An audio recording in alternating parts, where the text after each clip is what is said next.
guys, I'm Alex. I'm Jason, we're the Table Monkeys, and today we are going to continue talking about the techniques on the hill of arm wrestling techniques. And this week we're going to cover posting top roll because someone commented in our last high hook video.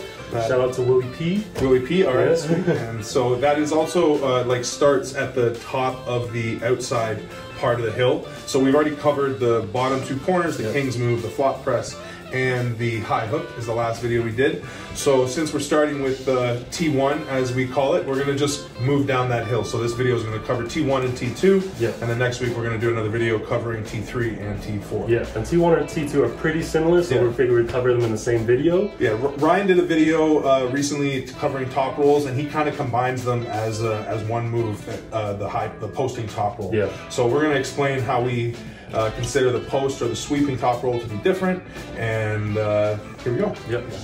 Okay, so first things we're going to cover is the high posting top roll, which we like to call T1.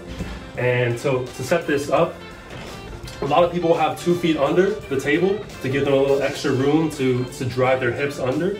Your hips are always staying in contact with the table no matter what. Yeah, you'll see newer pullers sometimes when they try to really get back pressure, they like fall away from the table, and you want to fall like under the table, like with your hips, you know? Yeah. So, and this is an outside move, so we've got our shoulder back, and that's the main difference between outside and inside is the position of your shoulder, whether it's coming forward or whether it's coming back. And then the rest of the move, we're basically defining the commitment or the fundamentals that you're using in your hand. Yeah. Right? So the main fundamentals were gripped up, fair grip. The first thing you want is rise, right? Yeah. So I'm rising through this knuckle, the highest point of my hand. I'm rising, and then from this high position, now I've won the height battle. Now I can start to contain and cup and take his rotation, and from here I can continue to roll all the way down to the pad. Yeah. And if you notice his hips the whole time going down under the table, even though he's falling to the side a bit, the main movement is under the table and back. The main focus is height, back pressure, containment, and then the roll is just, that's how you have to finish because you got to pin the guy. Yeah, exactly.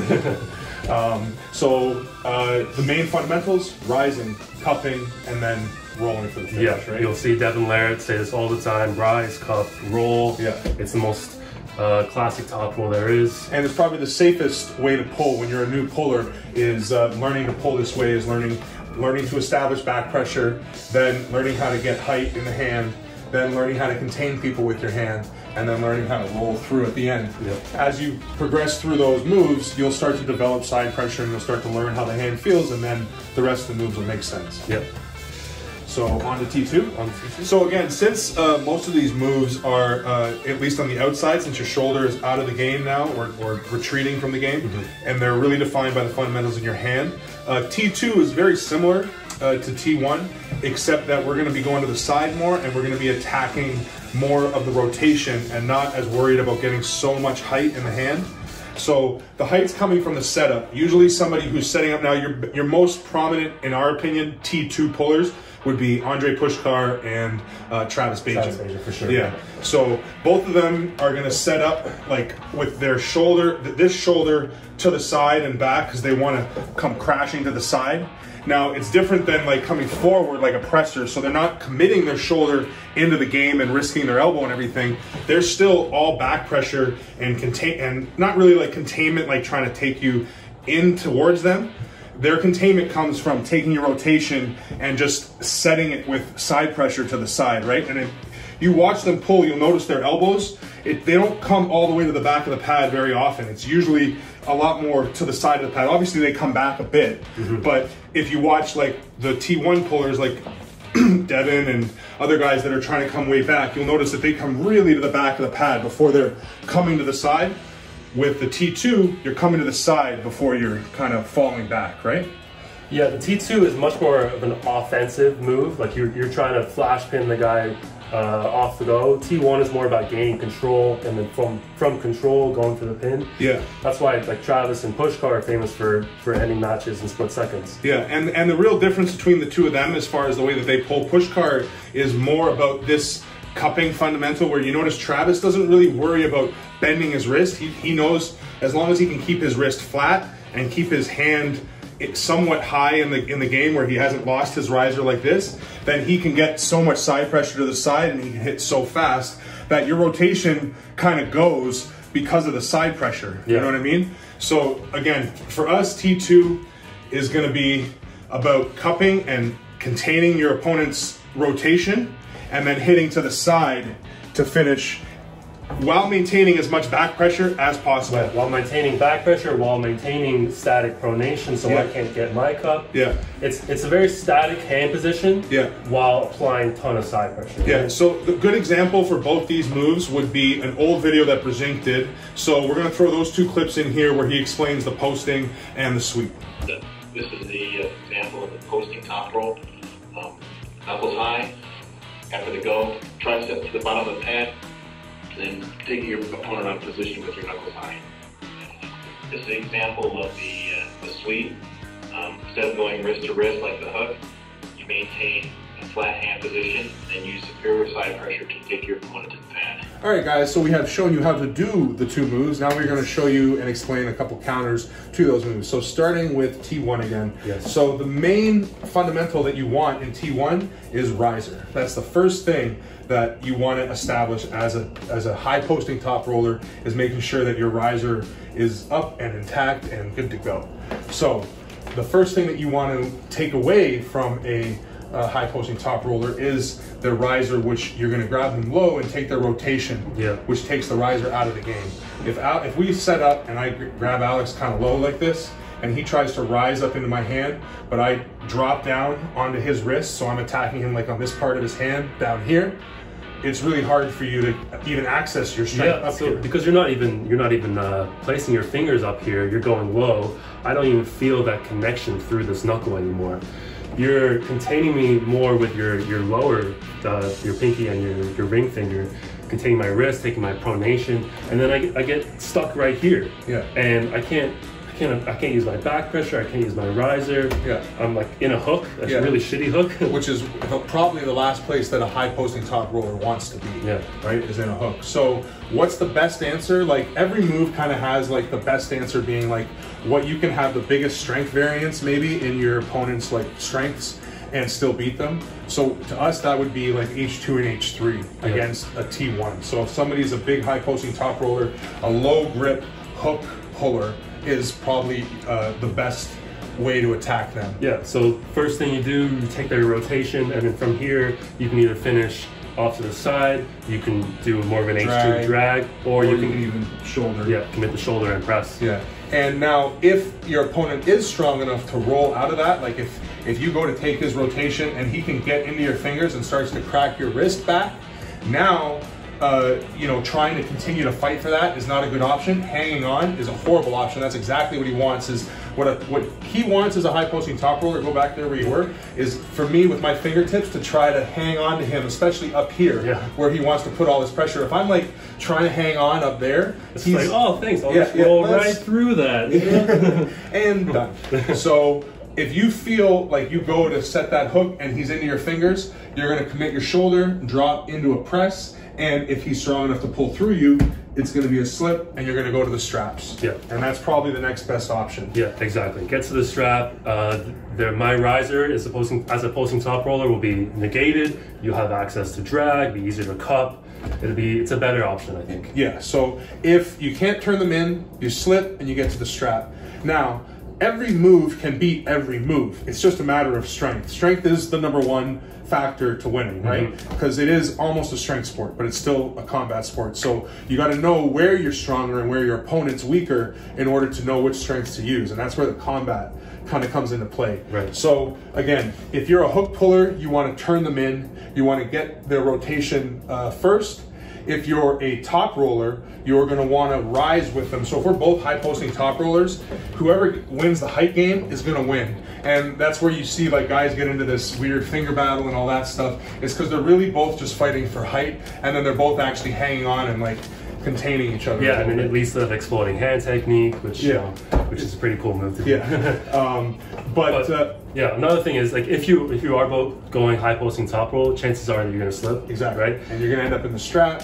And like Alex said, it doesn't completely negate rising, but it totally changes the rising game. So now you know, 2 high posting top rollers that are in the strap. It's going to come down to back pressure. There's going to be other, you know, fundamentals. You're going to really have to have felt your opponent out. There isn't a right answer there. It's the way you adjust at that point that's going to make the difference. Yeah, right? But if you are a top roller going against a high posting top roller and their rise is stronger than you, probably don't go high posting top roll. Maybe go low hand top roll. Yeah, exactly. The best answer, if you're in the top roll family of things, is going to be the low hand, because it's that containment that's trying to sort of negate some of their rise and pronation. And then it's your drag against their rising back pressure. Yeah, so if I try to high post, if I'm trying to come up like this and you're containing me a bit, now I've either got to commit my shoulder, which if I'm already doing this, it's not going to work. And from where you are here, you've got your shoulder enough, you can exploding hand technique, or you can keep rolling back. Like, you got a lot of options there. Yeah. So best option is a hook. If you can't hook, or if you're a top roller, try a low hand top roll. And if you can't take their rotation, maybe just go flop. Yeah, and the thing you're judging or gauging them on is their riser first. Can you beat their riser? If you can beat a high posting top roll's riser, easy day. Yeah. If you can take a high posting top roll's rotation, probably an easy day. But the first fundamental that they're going to go with is going to be their rising. Right? Yeah, perfect. So now we'll go into T2 and talk about the counters for that. All right.